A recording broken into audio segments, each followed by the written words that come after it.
Добро утро уште еднаш. Втора тема денеска е антикорупцијската политика во државата. Во собранието стигна стратегијата за борба против корупцијата. Вчера требаше да почне расправата во една од собраниските комисии, меѓутоа пратениците некако како да не се расположени да расправат за таа тема. Со мене во студиото е Снежана Камиловска-Трповска од Македонскиот центар за меѓународна соработка. Добро утро. Добро утро.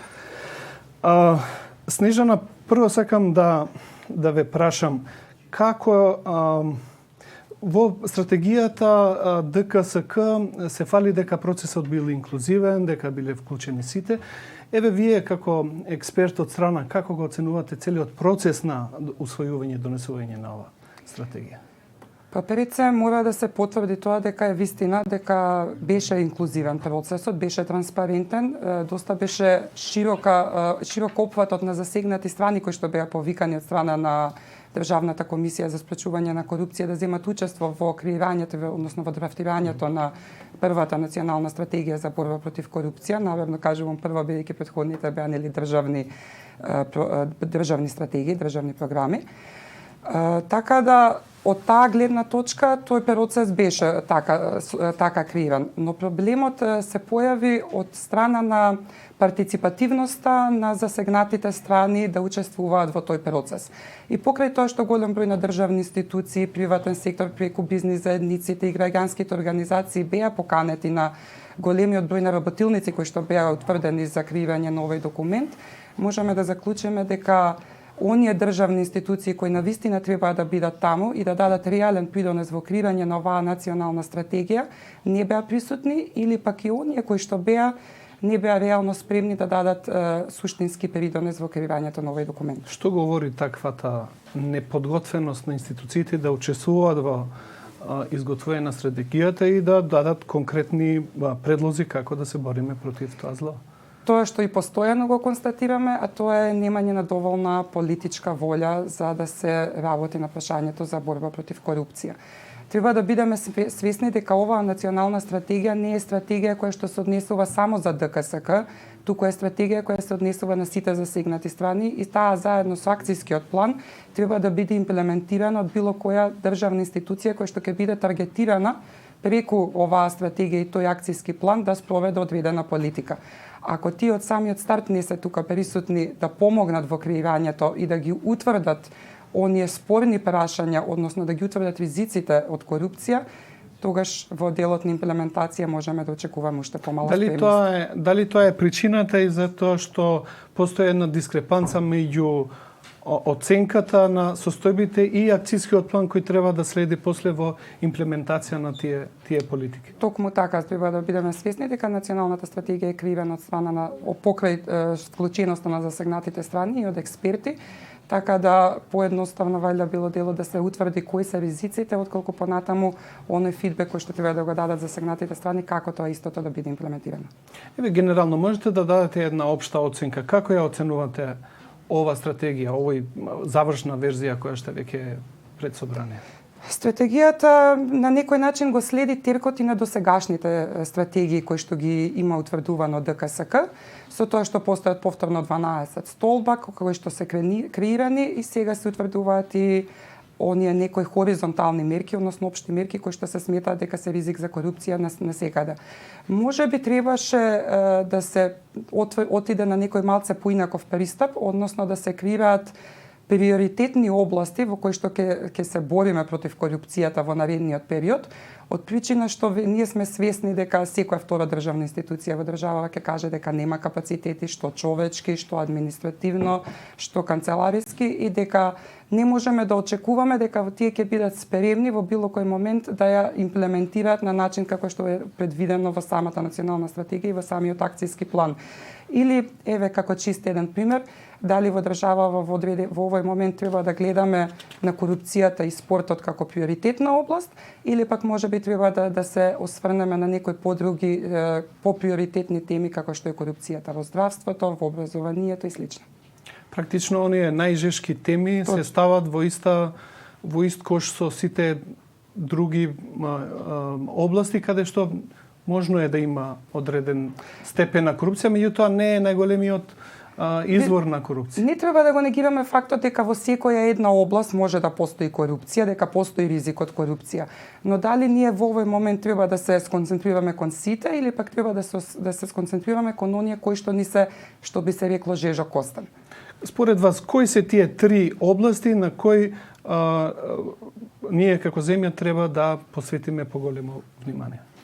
По оние хоризонталните секако дека треба да бидат пред се таргетирани, тоа се јавните набавки, вработувањата, инспекцијскиот надзор и секако тука би ги ставиле и образованието, здравството како такви проблематични области и да не го заборавиме на основното, правосудството.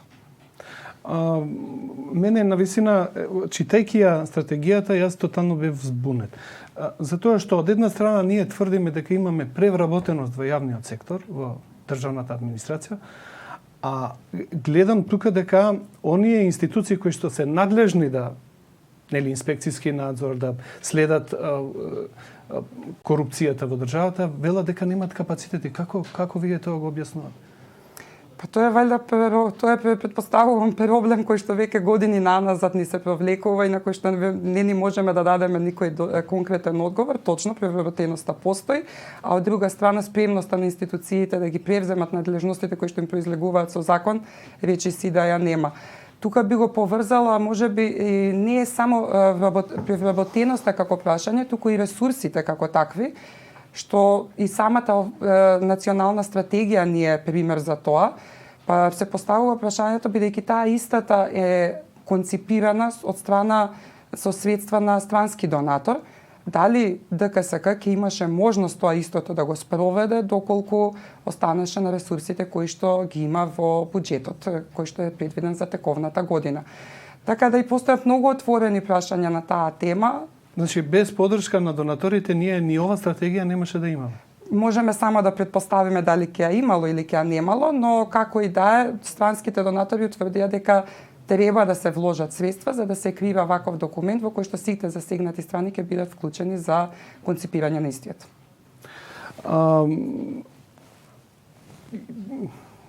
Гледајќи во стратегијата има една би рекол клучна оценка дека како еден од посериозните проблеми е политичкото влијание на партиите во процесот на вработувањето во јавната администрација, после располагањето со јавните ресурсите на земјата, тендерите. И таму има една оценка дека треба да се направи проценка за потребите колкава администрација или колку административен капацитет на нас ни треба. Знаејќи ги односите во земјата, која е таа партија која што ќе направи објективна проценка за тоа колкава администрација нас ни треба?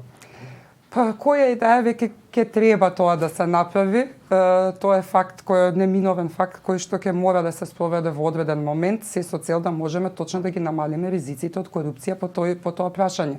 Дополнително националната стратегија говори за политичкото влијание во процесот на креирање на политики, на легислатива, на законодавство.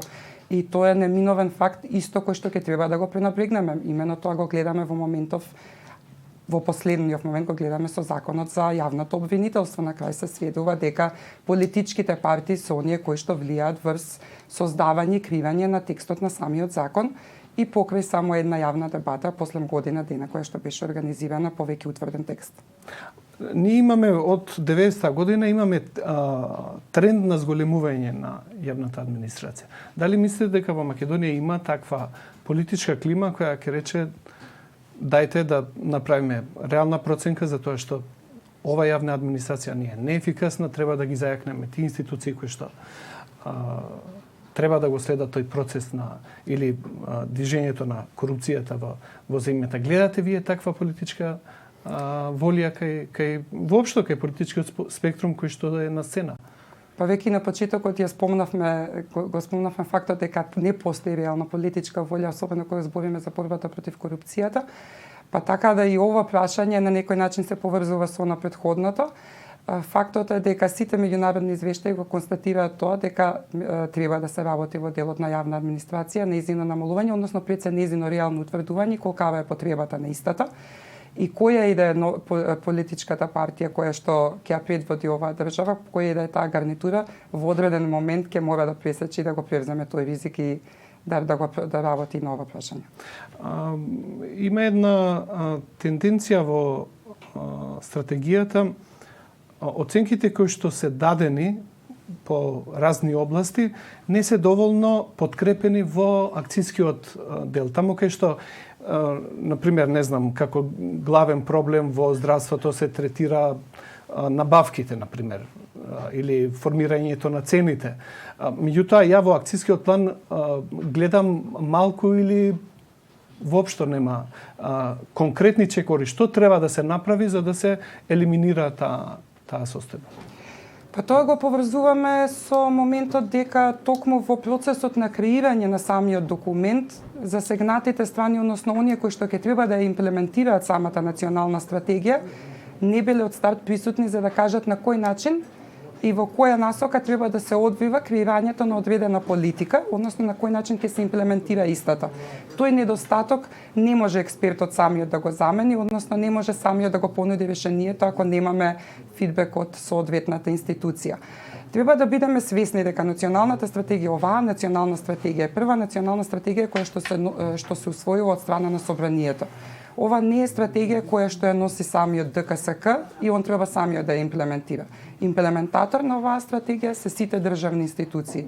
И тоа затоа треба да биде еден сеопфатен документ кој што ќе биде подеднакво важен за секоја една државна институција која што е таргетирана во самата национална стратегија и во самиот акциски план. Интересна оценка има и околу субвенциите во земјоделството. И вела дека таму поради начинот како се спроведува таа мерка не ги постигнува посакуваните цели.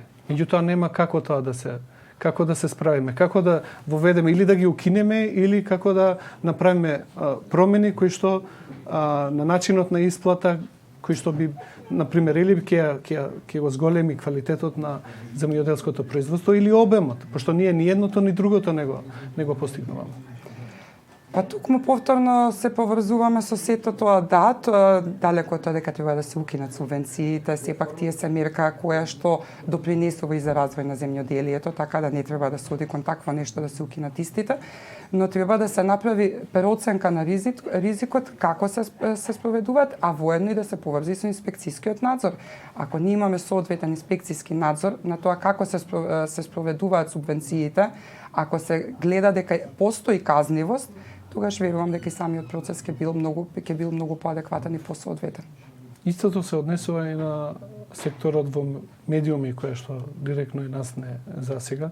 Таму има една проценка која што не е лоша, вели дека да се укине платеното политичко рекламирање на партиите во изборните циклуси, меѓутоа во акцијскиот план не е предвидена измената на законот за финансирање на партиите и за изборниот закон, практично со кои беа воведени тие.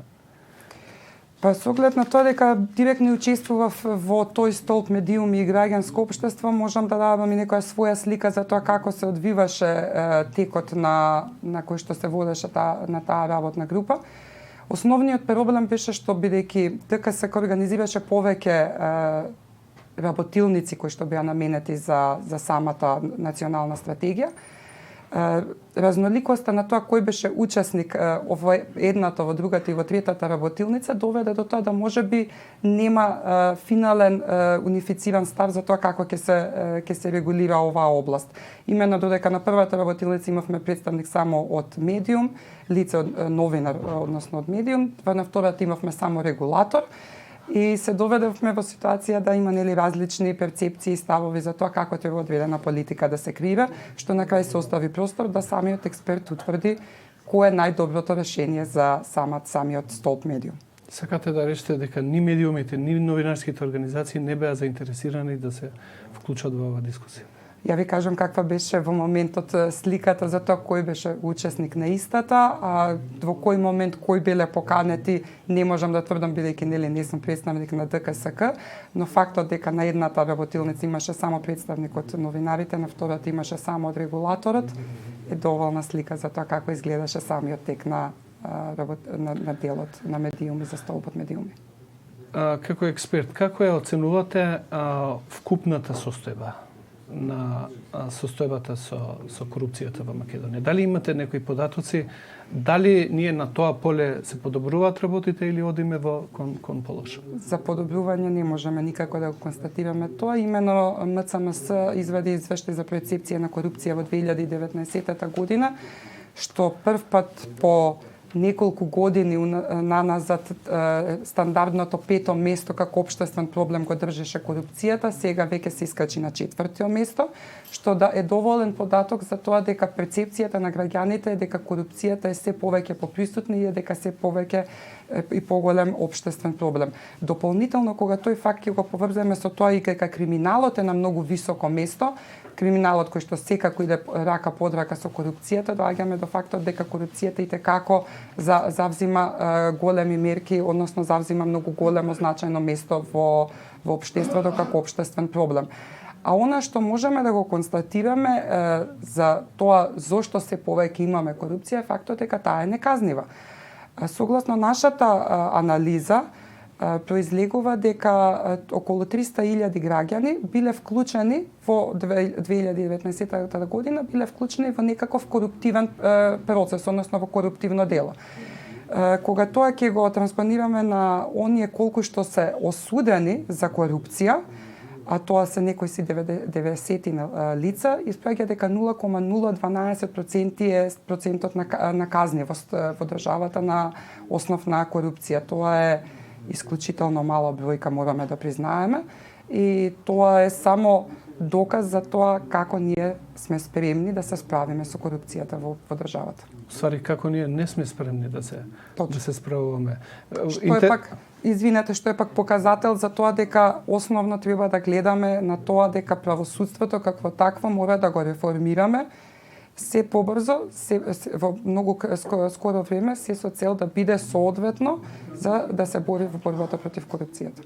Интересен е и ставот на ММФ. Дури најјасно ни укажува дека ако не се справуваме со корупцијата, ќе биде доведено во прашање и економскиот развој на земјата. Точно, и ММФ како таков, нели, кој што највеќе следи економијата во државата, можеме да го поврземе и со индексот на Transparency International, каде што имаме нели пат од 13 места, и доколку се утврди од каде се ги влече Transparency International индексот податоците, ќе видиме дека најголемиот пат е во перцепцијата на Economist Intelligence Unit, каде што имаме огромен пат во тоа од претходната година до сега, што пак кажува дека според нивните согледувања, доколку до сега беше државата да се меша во бизнисот, сега и бизнисот се меша директно во државата и на тоа се должи најголемиот пат. Така да економските мерки, економската политика на државата е и многу засегната од корупцијата и она што се случува на тој план во државата. Очигледно дека од внатре ние немаме капацитет или не сакаме тоа да го создадеме. Дали мислите дека започнување на преговори за членство со Европска Унија може на некој начин да го зголеми надворешниот притисок кон било која влада која ќе се формира после 12 април да се сериозно да се зафати за овој проблем? Па секако тоа може би било најдоброто решение да бидеме реални во овој момент. Со оглед на фактот дека и голем број на други држави пред зачленувањето во Европската Унија се соочувале со коруптивни случаи и коруптивни елементи, успеале да го надминат тоа. Верувам дека и ние имаме можност да го направиме. Јас не се согласувам дека ние немаме капацитети, само и колку имаме политичка волја да го направиме тоа. Да ги ставиме во погон. Да, односно да почнеме да работиме на тоа прашање. Имаме капацитети, имаме, верувам, и знаење, имаме нова антикорупцијска комисија која што беше избрана на исклучително транспарентен начин со вклученост на сите засегнати страни во процесот на нејзиниот избор. така да треба да го искористиме тој момент каде што политичкото влијание било тргнато целосно на страна и да работиме на тој начин на кој што се стремевме при изборот на самата антикорупцијска. Снежана, ти благодарам на разговорот.